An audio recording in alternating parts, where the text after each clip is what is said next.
নাস্তিক হওয়ার কারণ আমি দেখেছি অধিকাংশ, কারণ এই ফিল্ডে কাজ করতে যখন শুরু করেছিলাম তখন থেকে দেখি যে নাস্তিক কেন হয়, কোনো যৌক্তিক কোনো প্রমাণ আছে? কেন নাস্তিক হচ্ছে তুমি? কেন তুমি মনে করছো সৃষ্টি আছে কিন্তু স্রষ্টা নাই? এটা তো অযৌক্তিক, এটা একটা ফ্যালাসি। এই যৌক্তিকতার কোনো যুক্তি আসে না। তাই মানুষের অধিকাংশ কখনো ছ্যাঁকা খেয়ে ডিপ্রেশনে গিয়ে অর্থের লোভে, টাকার লোভে, চাকরির লোভে, এই কারণে মানুষ নাস্তিক হয়। বিশেষ করে বাঙালি আর প্রকৃত যারা নাস্তিক, যারা গবেষণা করে তারা চিন্তা করেছে যে স্রষ্টার অস্তিত্ব পাচ্ছি না, এই জন্য নাস্তিক। চলেন নাস্তিকরা চিন্তা করে কিভাবে, তাদের সাইকোলজি কি। তাদের কাছে চিন্তা করার 5টা ইন্দ্রিয় আছে। কয়টা? চক্ষু, কর্ণ, নাসিকা, জিহ্বা, ত্বক। চোখ দিয়ে যা দেখি তা বিশ্বাস করি। 2, কান দিয়ে যা শ্রবণ করি তা আমি বিশ্বাস করি। 3, ত্বক দিয়ে যা অনুভব করি তা বিশ্বাস করি। আর চক্ষু, কর্ণ, নাসিকা, নাক দিয়ে যা গন্ধ শ্বাস নিই এটা আমি বুঝতে পারি, এটা আমি বিশ্বাস করি। টোটাল 5টা জিনিস তারা এই চক্ষু, কর্ণ, নাসিকা, জিহ্বা আর ত্বকের সাহায্যে যা তারা উপলব্ধি করতে পারে তারা মনে করে এটাই জ্ঞান, এর বাইরে আর কোনো কিছু এক্সিস্ট তথা অস্তিত্বে নাই। কথা বুঝতে পারছেন? কারা কারা বুঝতে পারছেন একটু হাত তোলেন তো। প্রশ্ন করলাম কারা কারা বুঝতে পারছেন না, তারা হাত তোলেন। কারা হাত তুলেছিলেন? কিছু করব না, বাঙালি তো আমরা, কিছু বলার নাই, দিন শেষে আমরা বাঙালি।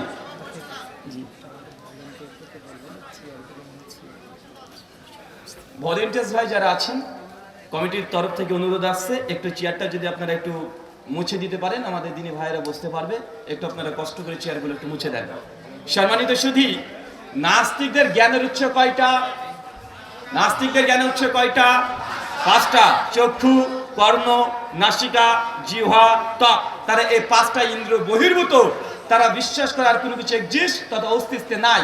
যেহেতু আল্লাহকে চোখ দিয়ে দেখা যায় না তাই আল্লাহ নাই। যদি জিহ্বা দ্বারা আল্লাহ স্বাদ নেওয়া যায় না অতএব আল্লাহ নাই। যদি কান দ্বারা আল্লাহ কথা আমি শুনি নাই এই জন্য আল্লাহ নাই। যদি ত্বক দ্বারা আমি ব্যথা বা ভালো অনুভব করি না এই জন্য আল্লাহ নাই। কথা কি বুঝতে পারছেন? তারা জ্ঞানের যে উৎস মনে করছে 5টা। কিন্তু আমার একটা ছোট্ট সাদা মানে সাদা প্রশ্ন, যদি 5টা ইন্দ্রিয়ের সাহায্যে যা আছে সেটাই যদি হয়ে যায় জ্ঞান, এর 5ম ইন্দ্রিয়ের বাইরে জ্ঞানের আর কোনো উৎস নেই, তাহলে আমার একটা প্রশ্ন, আপনার প্রশ্নটা নোট করবেন। স্বপ্ন দেখেন? কারা কারা স্বপ্ন দেখেন? মাশাআল্লাহ, অনেকে তো স্বপ্ন দেখেন। আচ্ছা, স্বপ্নতে কোনো মিষ্টি খেয়েছেন? হ্যাঁ? আচ্ছা, কোনো ব্যক্তি যদি স্বপ্নে মিষ্টি খায় তো স্বপ্নের মিষ্টি খেতে কেমন ঝাল? হ্যাঁ চাচা, স্বপ্নে মিষ্টি কখনো খান নাই আপনি? মাংস খেয়েছেন না? স্বপ্নে কোনো একটা খাবার খেয়েছেন? খেয়েছেন তো। এখন স্বপ্নে যে মিষ্টিটা খাচ্ছেন ওই মিষ্টিটা কি ঝাল না টক? হ্যাঁ, স্বপ্নে মিষ্টি কি মিষ্টি লাগে কি লাগে না? মিষ্টি লাগে। তো স্বপ্নে আপনি যে মিষ্টিটা খেয়েছেন এটা জিহ্বা দিয়ে খেয়েছেন না জিহ্বা ছাড়া খেয়েছেন? জিহ্বা ছাড়া না? তো জিহ্বা ছাড়াও তার মানে বোঝা যায় যে আমরা স্বাদ অনুভব করতে পারি। জিহ্বা দিয়ে যে ফিলিংস আমরা অনুভব করি জিহ্বা ছাড়া স্বপ্নের মাধ্যমে আমরা স্বাদ অনুধাবন করতে পারি। নাস্তিকরা বলছে জিহ্বা দ্বারা যা স্বাদ নেওয়া যায় এটাই জ্ঞান, এর বাইরে আর কোনো জ্ঞান নাই। তো স্বপ্নের মধ্যে মানুষ জিহ্বা ছাড়া তো খেতে পারে, খাচ্ছে, স্বাদ অনুভব করছে।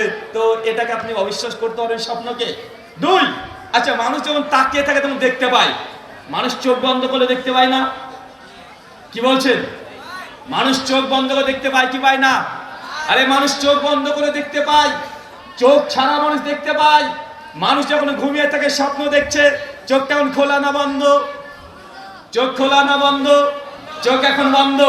একদম আপনি এখন সিনেমার মতো নিজে নিজে স্বপ্ন দেখছেন। গার্লফ্রেন্ডের কাছে চলে গেছেন, একটা গোলাপ দিয়ে দিয়েছেন, 14 ফেব্রুয়ারি গেল। ভাই দেখেন কি দেখেন না? কথা বলেন। দেখছেন যে স্বপ্ন, কঠিন বাস্তব স্বপ্ন দেখছেন, যে স্বপ্নের মধ্যে কেউ আপনাকে তাড়ছে, প্রচন্ড চিৎকার মারছেন, বাইক চালাচ্ছেন, হঠাৎ বাইকটার দুর্ঘটনা ঘটে গেছে, অ্যাক্সিডেন্ট হওয়ার কারণে আপনি পরে ছিটকে একটা পুকুরের পাশে পড়ে গেছেন, আপনার পা ভেঙে কেটে গেছে, রক্ত বের হচ্ছে, প্রচন্ড চিৎকার মারছেন, জোরে জোরে চিৎকার মারছেন। ভাই আপনি স্বপ্নে যখন অ্যাক্সিডেন্ট করেন, স্বপ্নে যখন খারাপ স্বপ্ন দেখেন, ঘুম থেকে উঠেও এই স্বপ্নের একটা ইফেক্ট, একটা ক্রিয়া কাজ করে কি করে না? তো মানুষ ত্বক ছাড়া নাকি ব্যথা অনুভব করে না? স্বপ্নের মধ্যে কাকে ঠাস করে একটা থাপ্পড় মেরে দিলে ওই অনুভব করতে পারেন কি পারেন না? স্বপ্নে যদি ভয়ের কোনো স্বপ্ন দেখেন অনুভব করতে পারেন কি পারেন না? পারেন। তার মানে আমরা বুঝতে পারলাম যে স্বপ্ন এমন একটা দুনিয়া, এমন একটা অদৃশ্য দুনিয়া যেখানে চোখ ছাড়া দেখা যায়, কান ছাড়া শোনা যায়, ত্বক ছাড়া ব্যথা অনুভব করা যায়, জিহ্বা ছাড়া টেস্ট নেওয়া যায়, আর নাক ছাড়া আপনি সুগন্ধি নিতে পারেন। স্বপ্নে যদি গোলাপ ফুলের গন্ধ করে শোনেন এটা গোলাপ ফুলের মতোই, তার মানে বোঝা গেল পাঁচটা ইন্দ্রিয় ছাড়াও এমন কিছু জ্ঞান আছে আল্লাহ আমাদের অটোমেটিক এই ব্রেনের মধ্যে আমাদেরকে ঢুকিয়ে দিয়েছেন, ইনস্টল করে দিয়েছেন যে পাঁচ ইন্দ্রিয় বাদ দিয়েও আমরা ব্যথা অনুভব করতে পারি, স্বাদ অনুভব করতে পারি, তথা এই পাঁচ ইন্দ্রিয় বাদ দিয়ে জ্ঞান অর্জন করার 6 নম্বর কোনো সোর্স, 6 নম্বর উৎস এটা আমাদের কাছে আছে, যেটা দেখাও যায় না, শোনাও যায় না, অনুধাবন করা যায় না, টাচ করা যায় না, শোকাও যায় না। আছে না নাই? আচ্ছা, একটা কমন প্রশ্ন তাদের, যদি নাস্তিককে বলেন 1 মিনিটের জন্য আপনি ধরে নেন স্রষ্টা বলে দুনিয়াতে কেউ নাই, 1 মিনিটের জন্য ফর সেক অফ আর্গুমেন্ট 1 মিনিটের জন্য ধরে নেন, দিয়ে প্রশ্ন করেন যে ভাইজান ধরে নিলাম ঈশ্বর বা স্রষ্টা বলে কেউ নাই, এখন গোটা বিশ্ব জগৎকে কিভাবে পরিচালনা করবেন?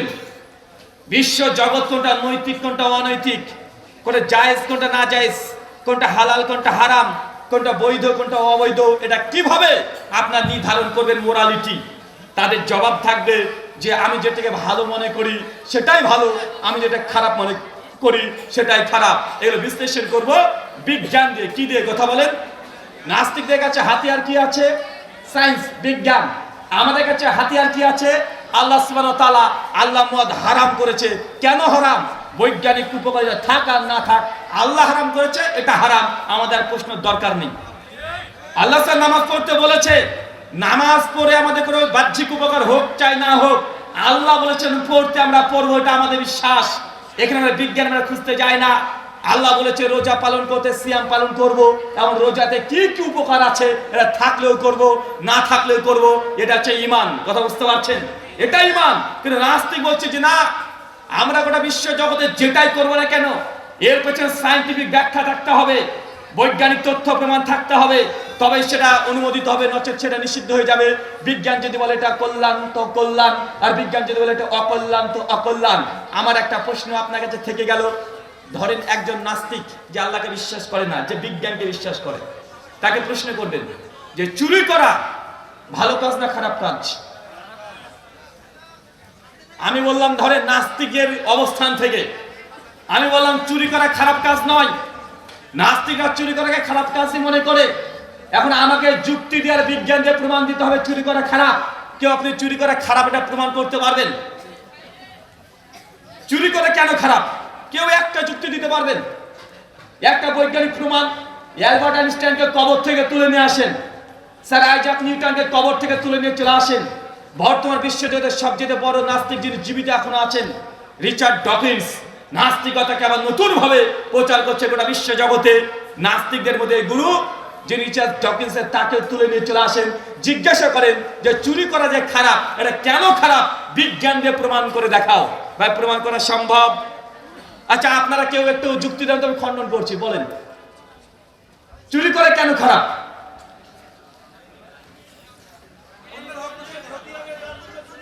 অন্যের ক্ষতি হবে তা আমার কি রে ভাই, আমার তো ভালো হবে। আমি তো আল্লাহ নাই, মৃত্যুর পরে পরকালে জীবন নাই, শাস্তি পাওয়ার কোনো আমার জায়গা নাই। এখানে নৈতিকতা প্রশ্ন আসে কিভাবে? ওই ব্যক্তি চুরি করেছে, ধরেন ওর 100 কোটি টাকার মালিক, আমি 1 কোটি টাকা চুরি করেছি, মানে ওর প্রচুর সম্পত্তি, 1 কোটি টাকা নিচের কোনো ক্ষতি হয়নি। ভাই এমন লোক আছে না নাই? এখন 1 কোটি টাকা নিয়েছি, আমি কিন্তু 1 কোটি টাকা পেয়ে অনেক বড় লোক হয়ে গেছি, আমার পরিবারে 10 জন সদস্য আছে, ছেলে মেয়েকে খাওয়াচ্ছি, 1 কোটি টাকা নিয়ে চুরি করে আমি 100টা পরিবারের মুখে আমি ভাত তুলে দিচ্ছি, তাদের বাসস্থানের ব্যবস্থা করে দিয়েছি। এখন বলেন চুরি করা ভালো না খারাপ? একজনের চুরি করেছি, 100 জনের উপকার করেছি, চুরি করা ভালো না খারাপ? এটা তো নাস্তিকদের জবাব হয়ে গেল। মানে নাস্তিকরা যে যুক্তি দেয়, যে বিজ্ঞান দিয়ে যুক্তি দিয়ে গোটা বিশ্বকে আমরা বিশ্লেষণ করে দেখবো, তা আমার প্রথম প্রশ্ন এটাই যে চুরি করা খারাপ কোন বিজ্ঞান পৃথিবীর কোন মানুষ কখনো বলতে পারবে না, যুক্তি দিয়ে আপনি বলতে পারবেন না। আপনি বলতে পারেন চুরি করলে আপনাকে পুলিশে ধরে নিয়ে যাবে। আমি বলবো যে ভাই পুলিশ আমার বাম পকেটে পোড়া আছে, পুলিশকে আমি 1 কোটি চুরি করে 10 লাখ টাকা থেকে দিয়ে দিব, পুলিশ আমার পক্ষেই কথা বলবে, যার চুরি যে তার বিরুদ্ধে কথা বলবে, পুলিশ আমার পকেটে। এখন বলেন চুরি করা খারাপ না ভালো? খারাপ বলছেন, প্রমাণ কি? আমাদের মোরালিটি, আমাদের নৈতিকতা, আমাদের সংবিধান, আমাদের রব আল্লাহ দিয়েছেন। চুরি করা খারাপ মানে যুক্তি দেখার দরকার নেই। আল্লাহ খারাপ বলেছে খারাপ, এটা আমাদের বিশ্বাস, এটাকে বলে ঈমান। আর যারা নাস্তিক তারা বলছে না, এই বিশ্বাস টিশ্বাস দিয়ে কাজ হবে না, আমাদের তথ্য লাগবে, যুক্তি দিতে হবে এবং বৈজ্ঞানিক প্রমাণ দিতে হবে, তবে কোনটা যৌক্তিক, কোনটা অযৌক্তিক, কোনটা নৈতিক, কোনটা অনৈতিক, কোনটা করণীয়, কোনটা বর্জনীয়, আমরা এইভাবে গোটা বিশ্বকে আমরা দেখতে চাই। তো ভাই বলে তো চুরি করা খারাপ, পৃথিবীর কোনো বিজ্ঞানী এটা প্রমাণ করতে পারবে না, এটা ব্যর্থ হবে। এটা কঠিন হয়ে গেল, এটা সহজ উদাহরণ দিই। আচ্ছা, রাস্তাতে একটা নাস্তিক যাচ্ছে ধরেন হেঁটে, মেয়ে মানুষ, মেয়ে নাস্তিক আছে না ভাই? একজন তাসলিমা, নাস্তিকদের মা, তাসলিমা দেখছে রাস্তাতে যাচ্ছে, আর আরেকজন নাস্তিক ও গিয়ে তাসলিমাকে ধর্ষণ করে দিল জোরপূর্বক। কথা বুঝতে পারছেন? জোর করে ধর্ষণ করে দিয়েছে। এখন আমার প্রশ্ন, এই যে একজন নাস্তিকে ধর্ষণ করলো, এটা ভালো না খারাপ? খারাপ কিসের? বৈজ্ঞানিক প্রমাণ দিতে হবে, বৈজ্ঞানিক প্রমাণ লাগবে। বিজ্ঞানীকে তুলে নিয়ে চলে আসেন, ধর্ষণ করা খারাপ, কেন খারাপ? কোন পৃথিবীর নাস্তিক বলতে পারবে না, নাস্তিক সর্বোচ্চ, কোন বিজ্ঞানী সর্বোচ্চ এটা বলতে পারবে যে একটা মেয়ের সঙ্গে ধর্ষণ করা হয়েছে বা তার সঙ্গে ব্যভিচার করা হয়েছে, এর দরুন মেয়েটার এই ক্ষতি হয়েছে, তার শারীরিক ক্ষতি হয়েছে। কিন্তু এটা যে অনৈতিক, এটা যে করা উচিত নয়, এটা যে নৈতিকতাহীন, এটা যে অনৈতিক, নাস্তিক বা বিজ্ঞানী এটা বলতে পারে? কথা বলেন। কারণ ধর্ষণ হয়েছে বা ব্যভিচার করেছেন, বিয়ে করার পরে সবস করলে যা হয়, বিয়ের আগে আপনি এই কাজটা করলে তাই হয়। এখানে ক্ষতি আপনি প্রমাণ করতে পারবেন না। সর্বোচ্চ আপনাকে বিজ্ঞান বলতে পারে যখন তার সঙ্গে শারীরিক সম্পর্ক করেছেন সেই সময় এত ইঞ্চি এটা গিয়েছে, এখানে মেয়েটার ব্লিডিং হয়েছে, এর জন্য তার এই ব্রেন থেকে হরমোনটা নিঃসরণ হয়েছে, ধর্ষণ হওয়ার ফলে তার ভেতরের কি প্রতিক্রিয়া এটা বলতে পারে। কিন্তু বিজ্ঞান এটা বলতে পারে না যে ধর্ষণ করা, ব্যভিচার করা এটা যে নিষিদ্ধ, অনৈতিক, এটা বিজ্ঞান বলতে পারে না। পারে? বিজ্ঞান পারবে না, বিজ্ঞানের ক্ষমতা নাই, বিজ্ঞান চেষ্টা করলেও পারবে না। এরকম হাজারো প্রশ্ন আছে। ভাই বোনের সঙ্গে বিয়ে করা জায়েজ না নাজায়েজ? আর এটা তো ধার্মিকদের কথা, নাস্তিকদের তরফ থেকে জবাব দিতে হবে। দুই ভাই বোন ম্যাচুরিটি পার করে ফেলেছে 18 বছর।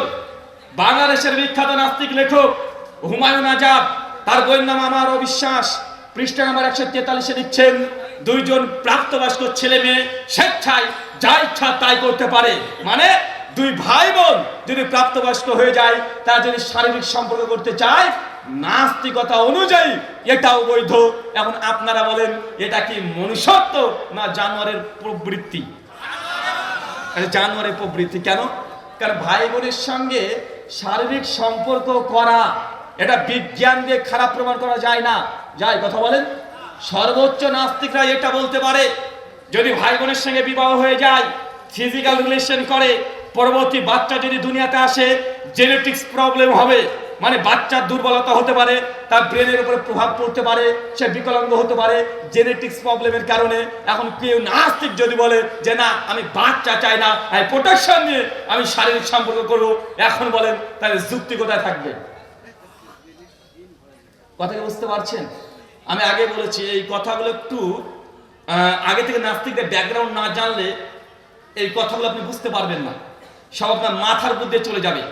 নাস্তিকতা কেউ যদি বিশ্বাস করে, আল্লাহ যদি নাই, সবচেয়ে বড় প্রবলেম হয়েছে দুনিয়া চালানো। এই দুনিয়া হয়ে যাবে যারা জোর যার মুল্লুকতা তাদের। আরেকটা উদাহরণ দিয়ে বুঝতে পারবেন, ধরেন একজন ব্যক্তি 100টা মানুষকে হত্যা করেছে, ওই ব্যক্তি 100 কোটি টাকা প্রতারণা করেছে, ওই ব্যক্তি বাংলাদেশের নেভির গোপন তথ্য আমেরিকাতে পাচার করে দিয়েছে, ওই ব্যক্তি 10টা মেয়ের সঙ্গে ধর্ষণ করেছে, ওই ব্যক্তি 125টা ছেলেকে, বাচ্চা ছেলেকে স্কুলে যাচ্ছিল গুলি করে মেরে দিয়েছে। ভাই সবগুলো বড় বড় অপরাধ কি অপরাধ নয়? আচ্ছা, এই দুনিয়ার আদালত কি করতে পারে? সবাই কেস করেছে ওই ব্যক্তির বিরুদ্ধে, একদম চলে গেছে হাইকোর্টে, তার সুপ্রিম কোর্টে বিচার চলে গেছে। অপরাধী একজন, কিন্তু অপরাধের সংখ্যা আছে 100টা, সবগুলো বড় বড় অপরাধ। প্রথম অপরাধের ফাইল দেখছে 10টা মেয়েকে রেপ করে ধর্ষণ করে মেরে দিয়েছে, প্রথম ফাইল। জাজ দেখে অবাক, এত বড় ক্রাইম করেছে, এত বড় ক্রিমিনাল। প্রথম ফাইল দেখে সিদ্ধান্ত, এই ব্যক্তিকে প্রকাশ্যে ফাঁসিতে মেরে দিতে হবে। জাজের রায় অনুযায়ী থেকে ফাঁসি দেওয়া হয়ে গেল, ফাঁসিতে সে মৃত্যুবরণ করে গেছে অলরেডি।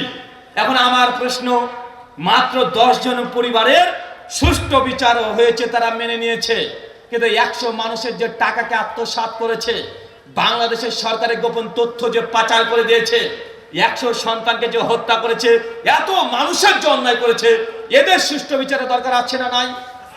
এ বিচার কোন আদালত করবে? এই বিচার কে করবে পৃথিবীতে? সেটা এক বিচারের মামলায় সে মৃত্যুবরণ করে গেছে। একটা পরিবার শুধুমাত্র তার ন্যায় পেয়েছে, ইনসাফ পেয়েছে, জাস্টিস পেয়েছে। এখন হাজার হাজার পরিবারের সঙ্গে যে অপরাধ করা হলো, হাজার হাজার পরিবারের সঙ্গে যে এইভাবে প্রতারণা করা হয়েছে, তাদের মেয়েদেরকে ধর্ষণ করা হয়েছে, এই পরিবারের ইনসাফ কোথা থেকে পাবে? পৃথিবীর কোনো আদালত দিতে সম্ভব? কিন্তু ইসলাম পারে কি পারে না? ইসলাম পারে। দুনিয়ার আদালতও যদি তার বিচার সম্পূর্ণ না হয়, মালিকি ইয়াউমিদ্দিন, আল্লাহ বিচার দিনের মালিক। আল্লাহ ওই ব্যক্তিকে যদি চান 1000 বার তার অন্তরে রূহ দিয়ে দেবে, তাকে জাহান্নামের আগুনে দগ্ধ করবে, ব্যথা অনুভব করতে করতে শেষ হয়ে যাবে, আবার তার শরীরে নতুন চামড়া দিয়ে দিবে।